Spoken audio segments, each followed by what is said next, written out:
The U.S. celebrates Martin Luther King Jr. Day on Monday. We'll take a closer look at the African American and African immigrant experience when it comes to race in America today. What happened when a group of young South Africans visited the American South to experience the road to civil rights? We'll have details. And Democrats reject U.S. President Donald Trump's offer to end the partial U.S. government shutdown. We'll explain why. Africa 54 starts right now. Good evening, I'm Esther Gidhui-Ewart in for Vincent Makori. This is Africa 54. We begin tonight's broadcast with the final word on the presidential election in the Democratic Republic of Congo. The nation's constitutional court has declared Felix Tshisekedi the winner of the poll. Sunday's ruling came after a tense wait-and-march debate on a challenge from another opposition leader, Martin Fayulu, who finished in second place. Fayulu had rejected the provisional tally, alleging that it was a product of a secret deal between Tshisekedi and President Joseph Kabila to cheat him out of winning. Both Tshisekedi and Kabila deny the claim. The president of the DRC Constitutional Court announced the final decision.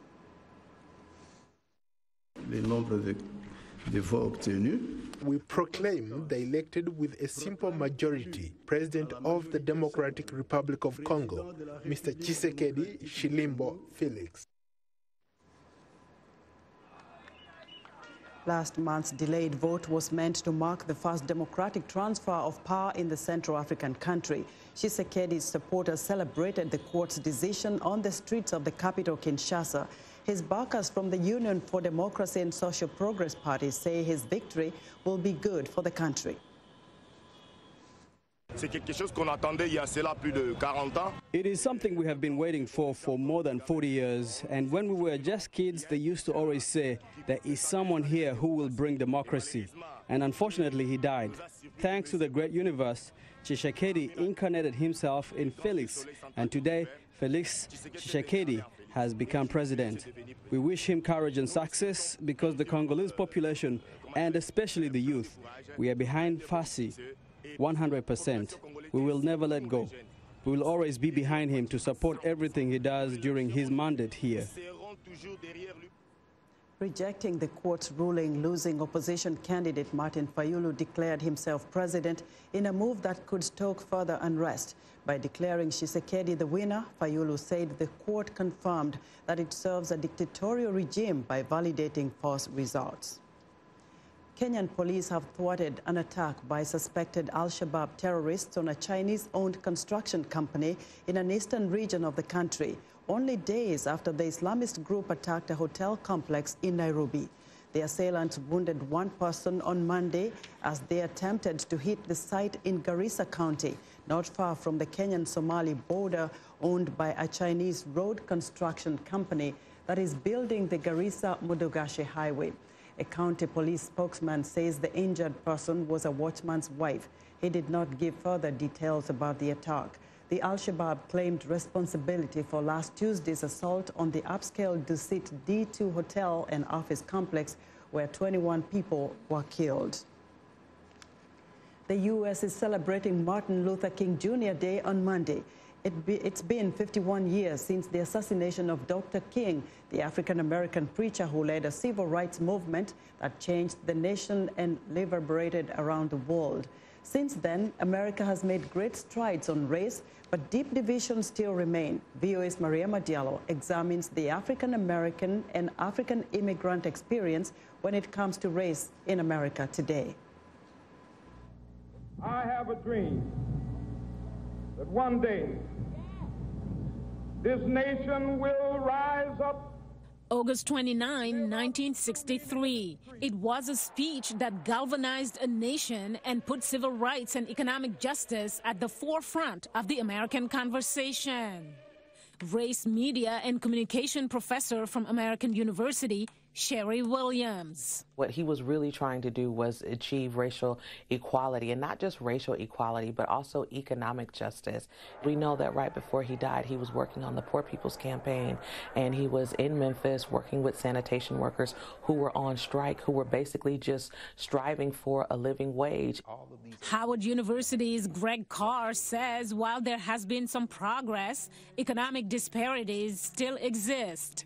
If we look at Black America generally economically, a Black family in this country, the median wealth of Black households, for every dollar that a white household has, a Black household in this country has about 10 cents.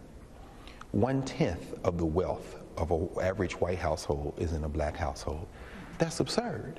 But the current relatively strong U.S. economy has boosted the job market for all races. The unemployment rate for blacks fell below 6% last year, the lowest since 1972.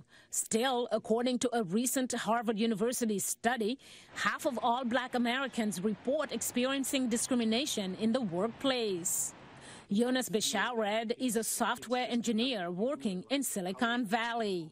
He says as an African immigrant, he faces the same kind of discrimination as Black Americans. It's happened in small ways where, you go to a meeting with an investor and you can tell that they just don't want to hear what you have to say. And, maybe it's your venture, maybe it's like what you're working on, but sometimes you can kind of feel that it's just because of you and like your color, and they're not even open to it. They just don't have to deal with people of color on a regular basis. From my perspective, I just brush it off and I'm just like, okay, not for me, let's move on. Police brutality in predominantly African-American communities is another source of concern. No justice! The Black Lives Matter movement that surfaced in 2014 after the shooting in the state of Missouri of a black man by a white police officer has taken up that cause. They open our eyes to everything. They help us understand that while we may not be seen as human or powerful currently, that the fruits of our labor will soon come. Being black in America has certainly changed since the famous Martin Luther King Jr. I Have a Dream speech. America twice voted for an African-American president in 2008 and again in 2012.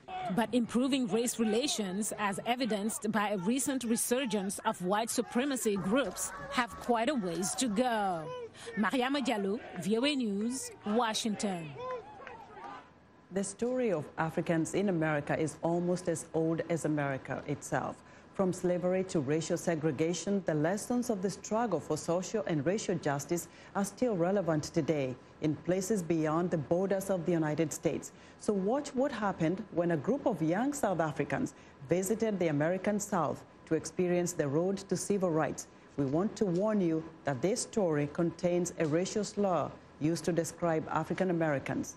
Africa 54's Heidi Adam Fitzpatrick has the story. We're in the U.S. state of Alabama. This is home to some of the most important people and places of the civil rights movement. 18 young women from South Africa and America are about to go on the road trip of a lifetime and relive the moments of tragedy and triumph that redefined this nation. We meet the brave girls on their first stop, Montgomery. On the street, chatty excitement. But inside the Civil Rights Memorial Center, the mood changes. Seeing the martyrs and heroes of the civil rights movement. The realities of racism and the power of activism come alive on these walls. For Audrey February, born and raised in the townships of Cape Town, this is an eye-opener. The people that fought for freedom was very brave, and they touched me because many things like that happened here, happened in South Africa as well. I got this perspective of America, that life in America is just so great and nothing bad happens here. Human rights lawyers at the Equality Justice Initiative explain America's difficult path from racial violence to reconciliation. Here, more than 300 jars of soil collected from sites where Black Americans died from lynchings. At the National Memorial for Peace and Justice, monuments to those victims, a powerful tribute to African Americans hanged in hate and the lives of millions swallowed by slavery. Next stop, Selma, a town whose name is forever etched in American history. We're here on the Edmund Pettus Bridge, about to retrace the steps of one of the most important moments of the civil rights movement, the historic 1965 march from Selma to Montgomery. This bridge was the scene of the Bloody Sunday beatings, civil rights activists marching for the right to vote, confronted with deadly violence by local police. The attacks sparked outrage and public support for the passage of the Voting Rights Act. The girls trace the footsteps of brave men and women who dared break through racial barriers. In South Africa, I think we can relate because apartheid only ended in 1994, and we have a long way to come, and people expect change to be immediate. But if you look at Selma, it's been decades, and they're still trying to create the society that they wish for. Before it became a beacon of the civil rights movement, Selma was a city of African slaves. Here, the girls are lined up to experience the humiliation of slavery. From this point on, you would not make eye contact with me. If I catch you looking at me, I would get rid of the person to your right. Nigga, don't roll your eyes no more at me. Drop them. Drop your eyes now.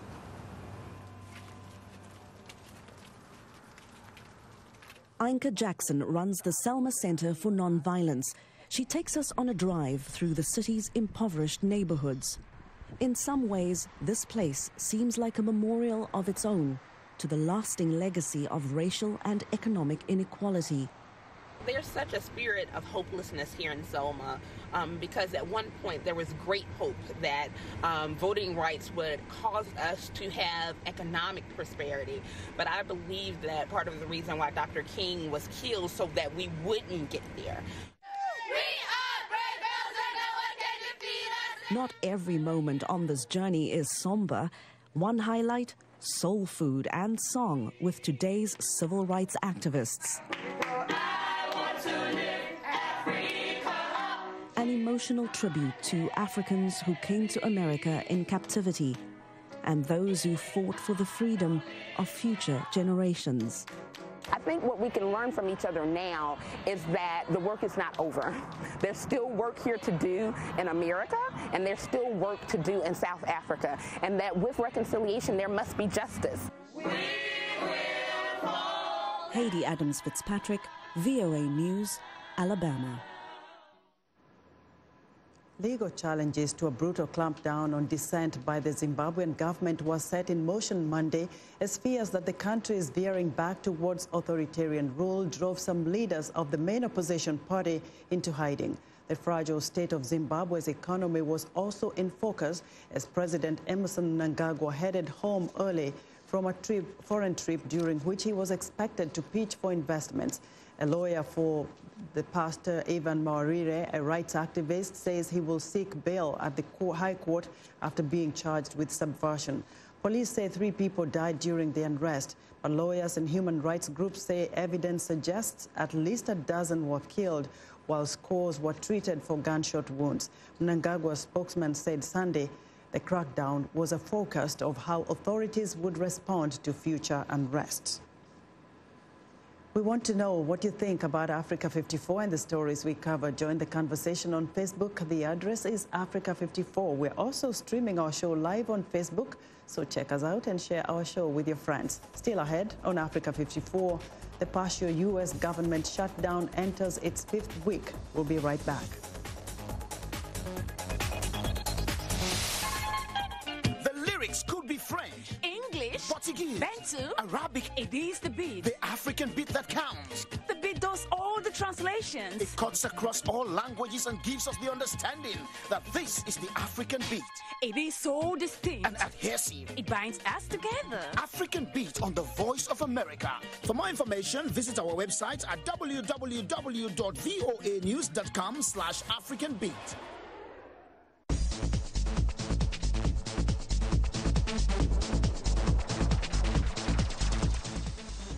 With the partial U.S. government shutdown in its fifth week, Democrats are rejecting President Donald Trump's offer of limited and temporary protections for some immigrants to America in return for billions of dollars to extend barriers along the U.S.-Mexico border. As VOA's Michael Bowman reports, the political standoff endures, and hundreds of thousands of government workers are likely to miss a second paycheck this week. President Donald Trump has backed away from a simple demand for border wall funding. Now he is offering a 3-year extension of programs for refugees and immigrants brought illegally to America as minors, known as Dreamers. If we are successful in this effort, we will then have the best chance in a very long time at real bipartisan immigration reform.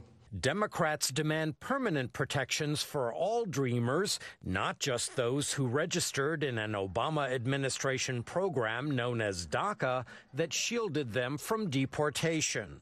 Key Democrats say Trump's proposal is a non-starter.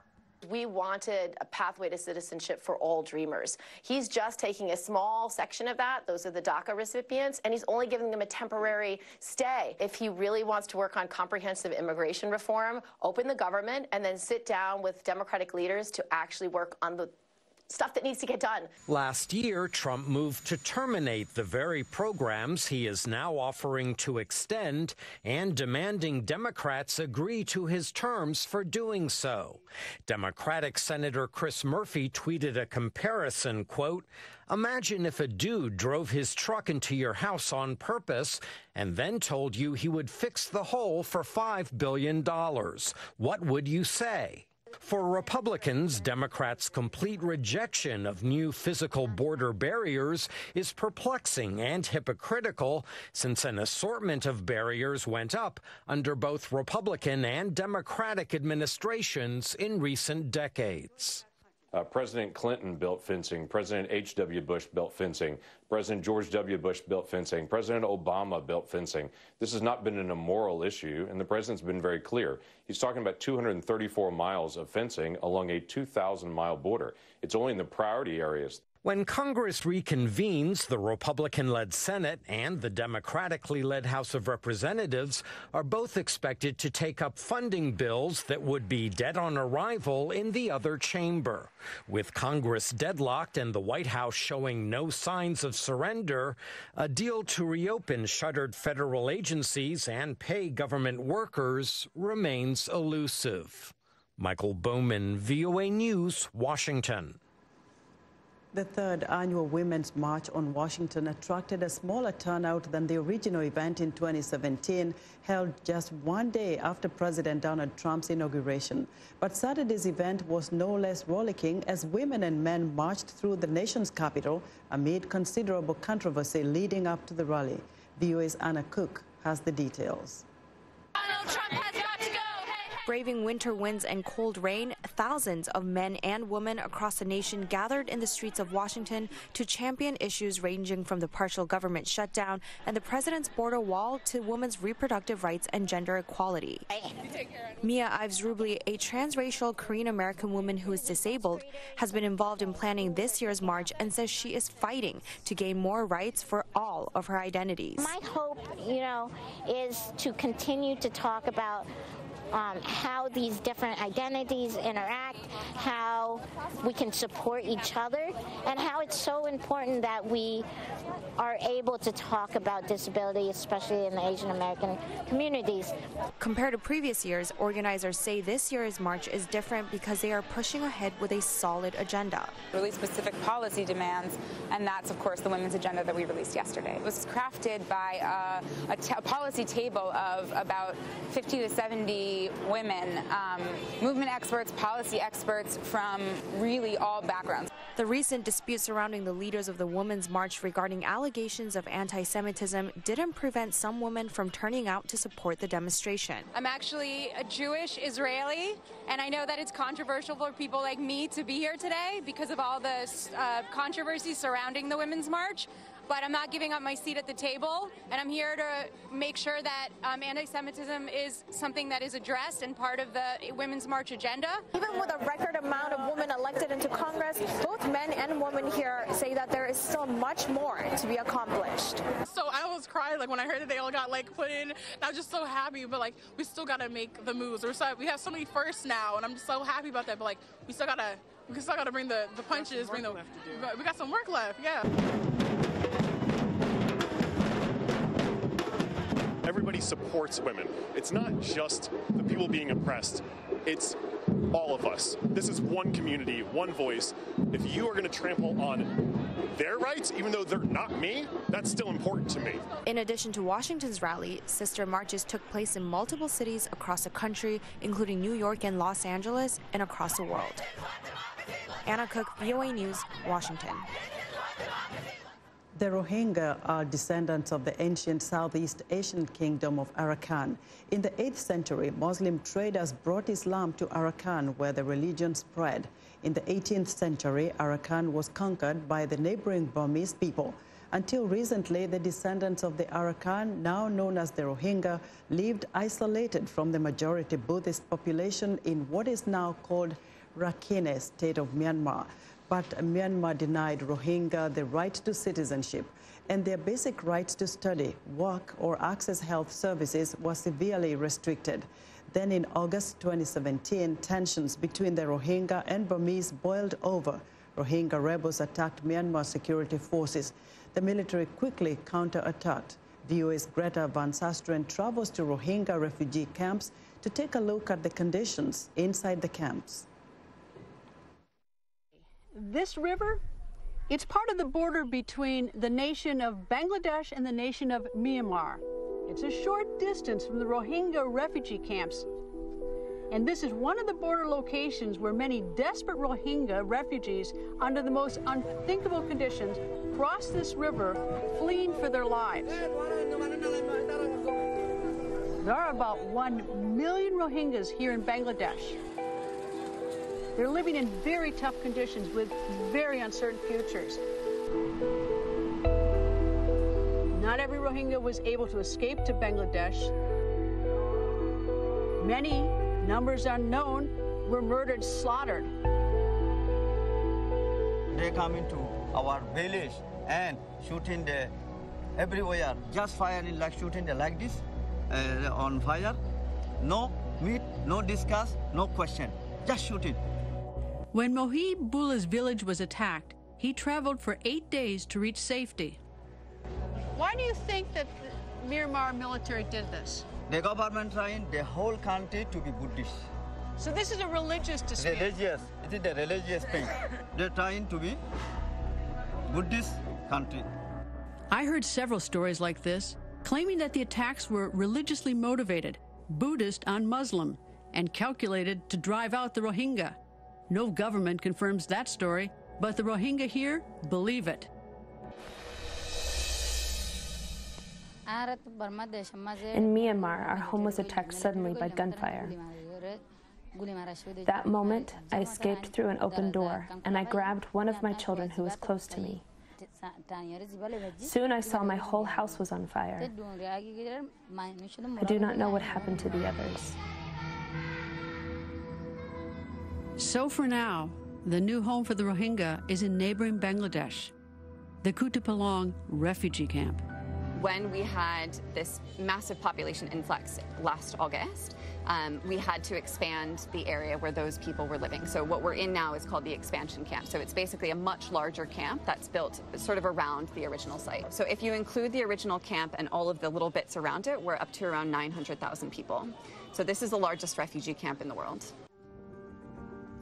But they are cut off. They cannot leave the camp. Officially, the Bangladesh government has even put restrictions on the sale of SIM cards to refugees for their cell phones, citing security precautions. Formal education is not allowed. Some organizations sponsor language lessons for children, but not in the local trade language, Bengali. Since refugees don't have work permits, they are officially not allowed to have jobs. It's fertile ground for the breeding of extremists and terrorism. And there's more. Another pressing, potentially disastrous enemy has come to the Rohingya. This is the monsoon season. This is a crisis on top of a crisis. It is raining like crazy. It's not going to stop raining. This is no ordinary rain. This is a monsoon. 200,000 people are at risk from landslides with this heavy monsoon. We've been trying to really move families as fast as we can to flatter, safer land, so relocated to a part of the camp which has been flattened, but also so that safer shelter can also be built. While there is much that is good that is being done here, this camp has also become a target for those who would come to prey on the Rohingya. In Tuesday's part 2 of Displaced by Greta Van Susteren, we'll take a look at the risks Rohingya women are living under in the refugee camps.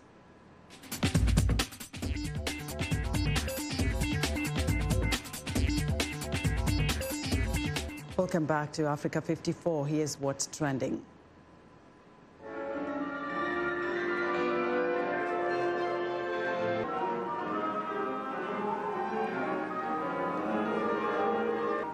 A concert of one of London's most prominent cathedrals. Construction on Southwark Cathedral started in 1839, but the first African musicians and composers working in Europe go back to the reign of Henry VIII.